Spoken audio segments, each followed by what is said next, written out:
Hey guys, hi, welcome back to my channel. It's me, Steven. I don't think I've given you a tour of the pottery studio that I am part of now, so I'll give you a quick little walkthrough. So here, there is my shelf right there.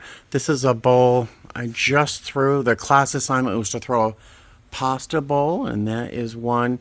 This is another one that I'm trying to dry slowly. I'm not a fan of the little dots, the little balls, but he wanted us to decorate them. And I think that will catch glaze nicely. That's one bowl, and I have another one up here drawing that I don't want to unwrap. But that's my shelf right there. These are other people's shelves. And more shelves. This is the kiln room I'm not supposed to go in. There's a couple kilns. They have four kilns. They have four kilns. And then all these shelves, each of these shelves are a student. This is some of the fired work that's been completed. This is where the bisqueware goes. That's where you find your pieces once they've been bisque fired. Bisque fired being the first firing. Little lockers. And voila, mine. Sinks for cleaning. I'm sorry, I'm making you dizzy. These are some cups. The guys that own the studio make all the plates and cups and bowls and all that stuff for a couple local restaurants to use in their businesses. And I'm sorry, love. Sweetie. Very friendly group of people. And then you come out here. There's a couple studios here that are like $3.50 a month. I can't afford that, but I would love to. And there's a little shop. These are the glazes you can purchase here. Tools, clay bodies, wedging tables, the wheels that we use over there. This is for hand building, and that's where all the glazes are and clays are over there. You can buy those. And these are some people's work. Hi. You'll be famous now. This is look at these spoons. Look at these spoons. I want to eat them like little candies. Love them. And this is a collection of some of the students here that are actually in the classroom I'm with right now. This is a little gallery space. Everything is for purchase, which is nice. Oh, look at that mug. That's cool. I like that. So that is the studio. Ta-da! And when I get home, I want to show you a teapot. If you remember, I've showed you this teapot once or twice before, but I finally got it glazed after 6 years of being bisque fired. So I'll see you when I get back to the house. This is Marcus, the studio dog, who likes to bark, but right now I think he's just distracted by all these people. Are you just distracted, honey? Hi! Oh, poor baby. Hey there. All right, so you got a little tour of the pottery studio, and you got to meet Marcus, the pottery studio dog. He is adorable. He kind of reminds me of Snaggletooth from the cartoon like 1,000 years ago, but he's so sweet. He barks at everybody, and he seems kind of bristly, but he lets me scratch his chest and his belly, and he gives me kisses. He's a little love. I love him. So I showed you a few things I was making there. I threw 2 bowls. I got to show you one of them, and I really liked the shape of it. The assignment was to make pasta bowls with a flat bottom and a wide rim. Those are not my favorite style of bowls. I much prefer like an Asian form, but it's a class. I had to make the assignment. So I made a couple of those pasta bowls. One of them had those little balls on them. I'm not a fan of like decoration like that, but the instructor really wanted us to decorate them somehow, and I thought, well, glaze will break nicely over those, so we'll see what happens with that. But so I have 3 bowls there that are drying. I have to trim 2 of them. I got 2 bowls in the glaze firing right now, and I've got 2 other pieces, and I think that pour over that have to be bisque fired. So I've got a bunch of stuff in progress right now. I wanted to show you 2 more things. First, most important one I'm going to show you last, of course. But first, do you remember this mug? I think I just showed it to you yesterday. This is the back of the mug. It's just a mug. It's in porcelain. But I wanted to decorate it somehow. And so what I wanted to do was something like maybe an airplane or a cat, but I chose an airplane. So I went on my phone and I searched for a silhouette of an A320. And then I put a piece of paper on my phone. In the dark, I was able to make out the form of the plane, so I kind of traced it. Then I put that on top of my bone-dry mug here, and I traced that line so I could have like an indentation here on the piece, which I then painted with black underglaze, and that is what I got. Ta-da!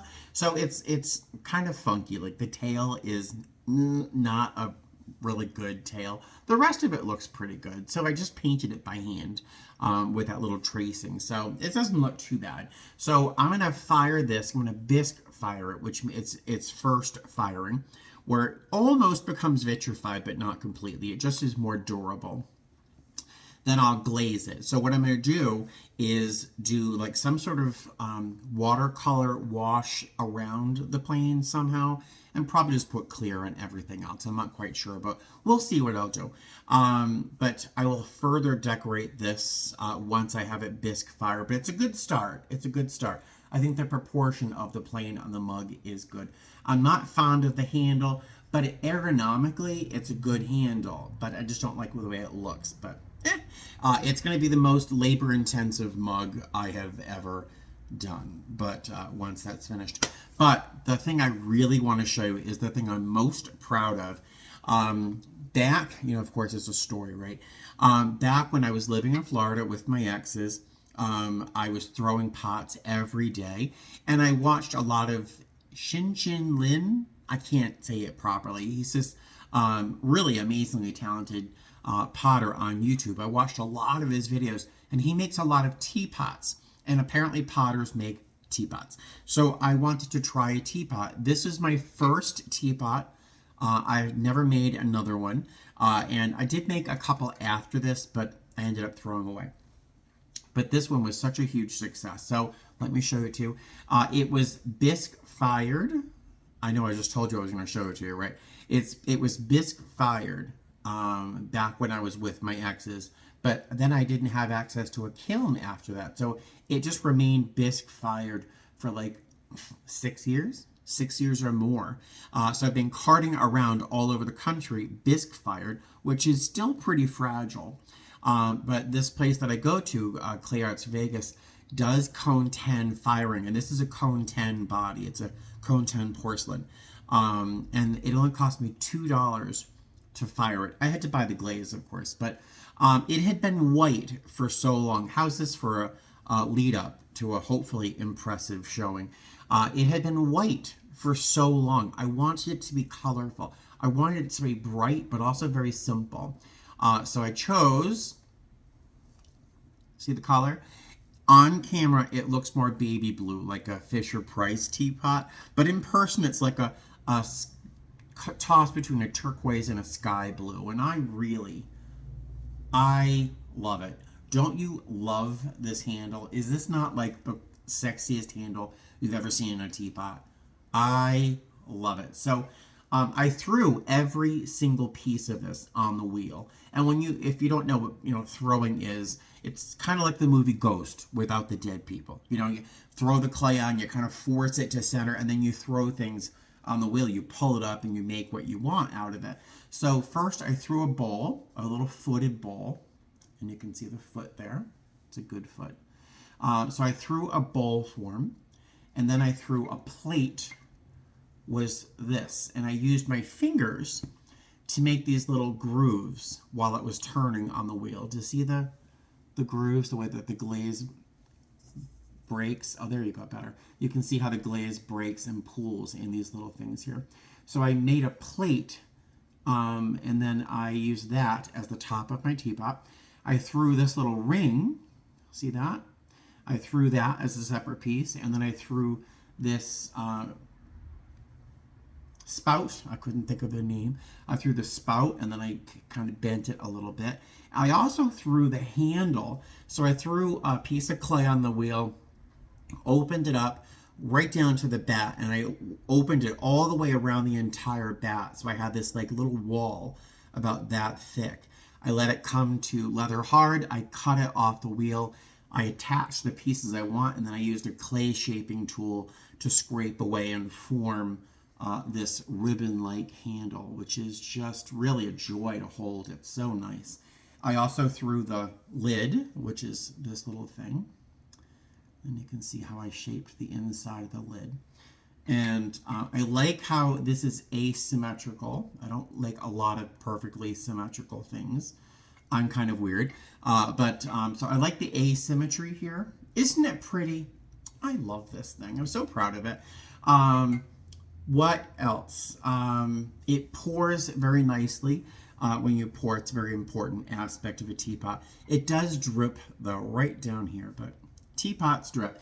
And the whole point of my decoration, if you look, I take that away, every teapot drips. Every potter says their teapot doesn't drip, but they all drip. And I wanted to incorporate a drip into the design here. So what I did here is, if you imagine a drop of water hitting the surface of water, it has those little ripples. And that is what I tried to do here, was to make little ripples in water or tea. And the knob for the top of the teapot is to emulate the little splash, that little bloop of water from a drip. So that is my little teapot. I am very, very happy with that. What do you think? What do you think? I'm going to hold on to this for a long time, I think. And if I eventually have like an Etsy store or something down the road, when I have a collection of things to sell, I might sell this. But it will be a little bit more expensive because I love this thing. There is one little flaw in the glaze, right? Little teeny dot right there. Some glaze from someone else's pot spat. It didn't play well with others, and a little teeny dot of something landed right there. But it's really kind of, it's not very noticeable. But there you go. I know I've just spent like 8 minutes talking about this teapot, but I am so proud of that. I made this from a lump of clay. Do you know how satisfying that is? It's so satisfying. So it's really a great little teapot. So there you go. And it's glazed inside the same color as the outside. Ta-da! All right. That's it. Buddy is being very patient. Yes, I'm talking about you. Buddy's being very patient. He wants some treats and he wants to go to bed. So I'm going to follow suit. I will talk to you later. Thanks for your patience. If you found this interesting at all, I'm sorry if you didn't. Have a great night, and I'll see you soon. Fly safe. Bye.